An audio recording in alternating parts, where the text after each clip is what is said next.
নমস্কার। শুরু করছি রামায়ণ কথা। আগের পর্বে আমরা দেখেছি শবরীর স্বর্গারোহণের পর রাম লক্ষ্মণ পম্পা সরোবরের তীরে এসে পৌঁছলেন। সেখানকার প্রাকৃতিক দৃশ্য রামকে মোহিত করল। তিনি বারবার সীতার কথা লক্ষ্মণকে বলতে লাগলেন। লক্ষ্মণ তাকে অনেক সান্ত্বনা দিলেন।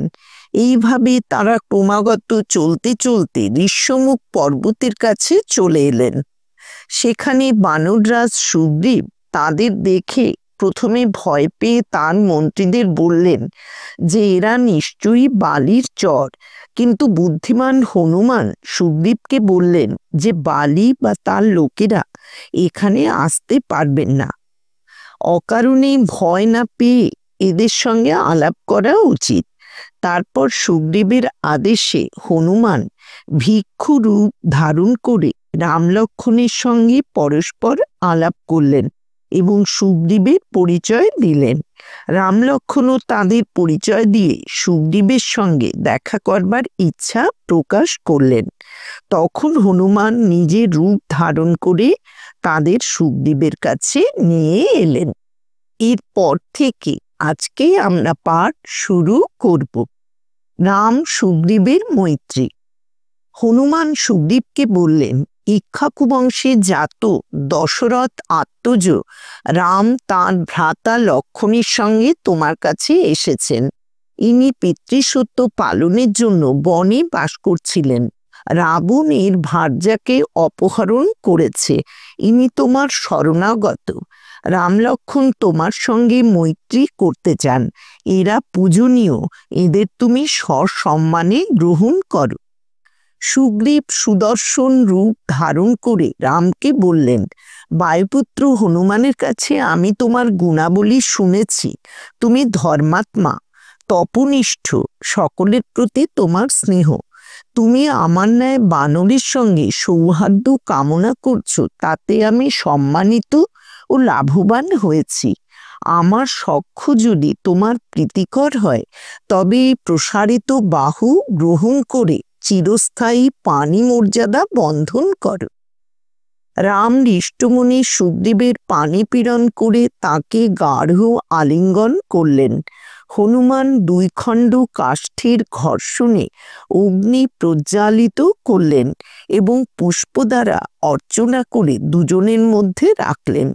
রাম ও সুগ্রীব সেই জ্বলন্ত অগ্নি প্রদক্ষিণ করে পরস্পরকে দেখতে লাগলেন। বারবার দেখেও তাদের তৃপ্তি হলো না। সুগ্রীব রামকে বললেন, তুমি আমার অতি প্রিয় বয়স্য হলে, আমাদের সুখ দুঃখ এক হলো। তারপর তিনি একটি পত্রবহুল পুষ্পিত শাখা ভেঙে রামের সঙ্গে তাতে বসলেন। হনুমান ও লক্ষ্মণের বসবার জন্য একটি কুসুমিত চন্দন শাখা এনে দিলেন। সুগ্রীব বললেন, রাম, বালি আমাকে রাজ্য থেকে তাড়িয়ে দিয়েছেন, আমার ভার্যাকে হরণ করেছেন। আমি ভীত ও উদ্ভ্রান্ত হয়ে এই দুর্গম স্থানে আশ্রয় নিয়েছি। আমি ভয়ার্ত, তুমি আমার ভয় দূর করো। ঈষৎ হাস্য করে রাম উত্তর দিলেন, কপিবর, মিত্রের উপকার করতে হয় তা আমি জানি। তোমার ভার্যা অপহারী দুর্বৃত্ত বালিকে আমি তীক্ষ্ণ স্বরাঘাতে নিশ্চয়ই বধ করব। সুগ্রীব অতিশয় প্রীত হয়ে বললেন, নরশ্রেষ্ঠ, তোমার প্রসাদে আমি প্রিয় ভার্যা ও রাজ্য ফিরে পাব। তুমি এমন কার্য করো যাতে আমার অগ্রজ বালি আর আমার শত্রুতা করতে না পারেন। রাম সুগ্রীবের এই প্রণয় সম্বন্ধকালে সীতার পদ্মনেত্র, কপীন্দ্র বালির স্বর্ণপিঙ্গল নেত্র এবং রাক্ষসদের অগ্নিতুল্য দীপ্ত নেত্র সকলেরই বাম নেত্র এককালে স্পন্দিত হতে লাগলো। সুগ্রীব পুনর্বার বললেন, আমি হনুমানের কাছে সীতাহরণের বৃত্তান্ত সমস্তই শুনেছি। তুমি শোক ত্যাগ করো, আমি তোমার কানটাকে এনে দেব।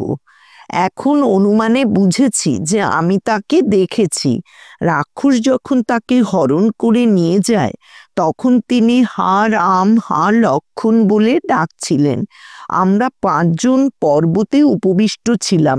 আমাদের দেখে তিনি তার উত্তরীয় আভরণ ফেলে দেন। আমরা সে সমস্তই রেখে দিয়েছি, আমি এনে তোমাকে দেখাচ্ছি। রাম বললেন, সখা শীঘ্র নিয়ে এসো, বিলম্ব করছো কেন? সুগ্রীব তখনই পর্বতের গহন গুহা থেকে সীতার উত্তরীয় অলঙ্কার নিয়ে এলেন। রাম সেগুলি হৃদয়ে রেখে রুদ্ধ কণ্ঠে হা প্রিয়া বলে ভূতলে পড়ে ঘন ঘন নিঃশ্বাস ফেলতে লাগলেন। তিনি লক্ষ্মণকে বললেন, এই দেখো বৈদেহীর উত্তরীয় অলঙ্কার। তিনি নিশ্চয়ই তৃণাবৃত ভূমিতে এগুলি ফেলেছিলেন, সেজন্য অবিকৃত রয়েছে। লক্ষ্মণ উত্তর দিলেন, আমি তার কেউর জানি না, কুণ্ডলও জানি না, নিত্য তার পাদবন্দনা করতাম, এজন্য নূপুর চিনতে পারছি। রাম বললেন, সুগ্রীব, রাক্ষস আমার প্রিয়াকে হরণ করে কোন দেশে নিয়ে যাচ্ছিল? আমার ঘোর অনিষ্টকারী সেই রাক্ষস কোন দেশে বাস করে? সুগ্রীব উত্তর দিলেন, সেই পাপীর বাসস্থান কোথায় তা আমি জানি না, কিন্তু তার সামর্থ্য, বিক্রম আর কুল বৃত্তান্ত জানি। তুমি শোকে অবসন্ন হও না, ধৈর্য ধরো। তোমার ন্যায় পুরুষের বুদ্ধি লাঘব শোভা পায় না। আমারও পত্নী বিচ্ছেদ ঘটেছে, কিন্তু অশিক্ষিত বানর হয়েও আমি অধীর ও শোকার্ত হইনি। আমি কৃতাঞ্জলি হয়ে অনুরোধ করছি, তুমি পৌরুষ আশ্রয় করো, শোক করো না। শোকগ্রস্ত লোকের সুখ থাকে না, তেজ ক্ষয় পায়, প্রাণ সংশয়ও হয়। আমি বয়স্যভাবে হিতবাক্য বলছি, উপদেশ দিচ্ছি না। তুমি তোমার বয়সের কথা রাখো। অশ্রু জলার্ধ মুখ বস্ত্রান্ত দিয়ে মুছে রাম সুগ্রীবকে আলিঙ্গন করে বললেন, স্নেহশীল হিতকামী বন্ধুর যা কর্তব্য তা তুমি করেছ। সখা, এই বিপদকালে তোমার ন্যায় বন্ধুলাভ দুর্ঘট। এখন সীতা ও দুরাত্মা রাবণের অন্বেষণের জন্য তুমি কি প্রকার চেষ্টা করবে? সুগ্রীব বললেন, তোমার ন্যায় সখা যখন পেয়েছি, তখন দেবতারা নিশ্চয়ই আমাকে অনুগ্রহ করবেন। অগ্নি সাক্ষী করে তোমাকে মিত্ররূপে লাভ করেছি, তাতে স্বজনবর্গের কাছে আমার সম্মান বৃদ্ধি পেয়েছে। আমিও যে তোমার অনুরূপ বয়স্য তা তুমি ক্রমশ জানতে পারবে। স্নেহশীল বয়সের জন্য লোকে ধন ত্যাগ, সুখ ত্যাগ ও দেশত্যাগও করতে পারে। বালির শত্রুতার ফলে আমি অত্যন্ত দুঃখ পেয়েছি, ভয়ার্ত হয়ে নিঃসমুখ পর্বতে বিচরণ করছি। তুমি আমাকে বিপদ থেকে মুক্ত করো। রাম বললেন, তোমার ভার্যা অপহারীকে আজই আমি বধ করব। এই সর্বঞ্জাত কঙ্কপক্ষযুক্ত স্বর্ণভূষিত বজ্রতুল্য বাণসমূহ তোমার শত্রু বালিকে ধরাশায়ী করবে। সুগ্রীব অশ্রু সংবরণ করে বললেন, বালি পুরুষ বাক্যে তিরস্কার করে আমাকে সবলে কিষ্কিন্ধা থেকে দূর করে দিয়েছেন। আমার প্রাণাধিক প্রিয়া ভার্যাকে হরণ করেছেন। আমার শরীরগণকে কারাগারে বেঁধে রেখেছেন। আমাকে মারবার জন্য তিনি অনেক চেষ্টা করছেন, কিন্তু তাঁর প্রেরিত সকল বানরকেই আমি বধ করেছি। তোমাকে যখন দেখি তখন আমি শঙ্কাবশে অগ্রসর হইনি। এখন হনুমান প্রভৃতি কয়েকজন বানর আমার সহায়।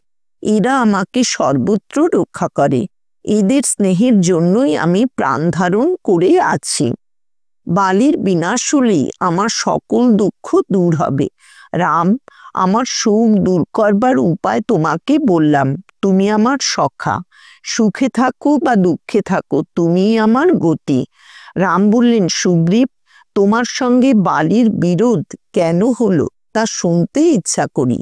তারপর উভয় পক্ষের বলাবল অবধারণ করে আমি তোমার অভীষ্ট সাধন করব।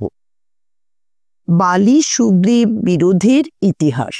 সুগ্রীব এই ইতিহাস বললেন, বালি আমার জ্যেষ্ঠ ভ্রাতা। তিনি পিতার অতিশয় প্রিয় ছিলেন, আমিও তার অনুরক্ত ছিলাম। পিতার মৃত্যুর পর মন্ত্রীগণ বালিকে রাজপদে প্রতিষ্ঠিত করলেন। আমিও তার আজ্ঞাবহ হয়ে রইলাম। মায়াবী নামে এক তেজস্বী অসুর ছিল, সে দুন্দুভির জ্যেষ্ঠ পুত্র। স্ত্রী ঘটিত কোনো ব্যাপারে বালির সঙ্গে তার শত্রুতা হয়। একদা রাত্রিকালে সকলে নিদ্রিত হলে মায়াবী কিষ্কিন্ধার দ্বারে এসে বালিকে যুদ্ধে আহ্বান করলে। মায়াবীর গর্জনে বালির নিদ্রাভঙ্গ হলো। তিনি তখনই যুদ্ধের জন্য নির্গত হলেন। আমি এবং বালির পত্নীগণ তাকে নিবৃত্ত করবার জন্য অনুনয় করলাম, কিন্তু তিনি শুনলেন না। তখন আমিও ভাতৃস্নেহবশে তাঁর অনুসরণ করলাম। মায়াবী আমাদের দেখে ভয় পেয়ে দ্রুত বেগে পালাতে লাগলো। তখন চন্দ্রোদয় হয়েছিল, সমস্ত পথ স্পষ্ট দেখা যাচ্ছিল। মায়াবী সহসা এক তৃণাবৃত ভূবিবরে প্রবেশ করলে। বালি আমাকে বললেন, আমি যতক্ষণ না শত্রুকে বধ করে ফিরে আসি ততক্ষণ তুমি এই বিবরদ্বারে থাকো। আমিও যেতে চাইলাম, কিন্তু বালি সম্মত হলেন না। তাঁর পাদস্পর্শ করিয়ে আমাকে শপথ করালেন যে আমি বিবরদ্বারেই থাকব। আমি 1 বৎসর সেখানে অপেক্ষা করলাম, কিন্তু বালি ফিরলেন না। তখন আমার আশঙ্কা হলো যে বালি বিনষ্ট হয়েছেন। আরও অনেককাল পরে সেই বিবর থেকে সফেন রুধির নির্গত হতে লাগলো এবং অসুরদের গর্জনও শোনা গেল, কিন্তু বালির কণ্ঠস্বর শুনতে পেলাম না। তখন বালির মৃত্যু হয়েছে এই স্থির করে বৃহৎ শিলাখণ্ড দিয়ে বিবরদ্বার রুদ্ধ করলাম এবং শোকার্ত চিত্তে তাঁর তর্পণ করে কিষ্কিন্ধায় ফিরে এলাম। আমি এই ঘটনা সযত্নে গোপন করেছিলাম, কিন্তু অবশেষে মন্ত্রীরা সমস্তই শুনলেন এবং সকলে মিলে আমাকে রাজপদে অভিষিক্ত করলেন। আজকের মতো রামায়ণ কথা এখানেই শেষ করছি। ভগবান শ্রী রামচন্দ্রের কৃপা ও আশীর্বাদ আপনাদের সকলের উপর বর্ষিত হোক, এই কামনা করি।